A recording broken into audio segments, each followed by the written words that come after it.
একটি কবিতা আবৃত্তি করছি, তার নাম প্রতিশ্রুতি, যেটি আমি নিজের লেখা। মনের গোপন কোটরে জমা হয় পুঞ্জীভূত ভালোবাসা, পাপড়ি মেলে গোলাপের মতো। চাওয়া পাওয়ার হারিয়ে যাওয়ার অনুভূতি ফিরে আসে বারবার। মনের দরজা খুলে চেয়ে দেখি একের পর এক ছবি ভেসে ওঠে, যা যত্নে লালিত হয়েছে এতদিন। মনের চাদরের ধুলো ঝেড়ে পরিষ্কার করি, আবিষ্কার করি এক রাস ভালোবাসা, এক গুচ্ছ প্রতিশ্রুতি। নয়ন ঝরা মুক্তোর রাশি সমুদ্রের আকার ধারণ করে। ঝাঁপিয়ে পড়লাম সেই সাগরে, সাঁতরে উঠলাম এক অজানা তীরে।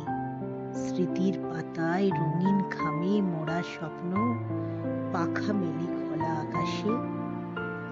এত বড় ছাদের তলায় বসে স্মৃতি রোমন্থন করি।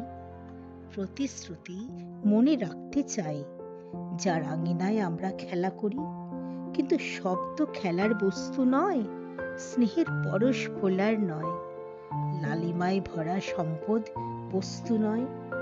আঁচড় কাটে মনের আঙিনায়, যত্ন করে গোপন খাঁচায় গুছিয়ে রাখি। প্রতিশ্রুতি ফ্রেমে টাঙিয়ে রাখি, বারবার শুধু দেখতে থাকি। নমস্কার, জাহানারা রহমান। কবিতাটি যদি ভালো লাগে আপনাদের, তাহলে লাইক দেবেন এবং শেয়ার করবেন। ধন্যবাদ।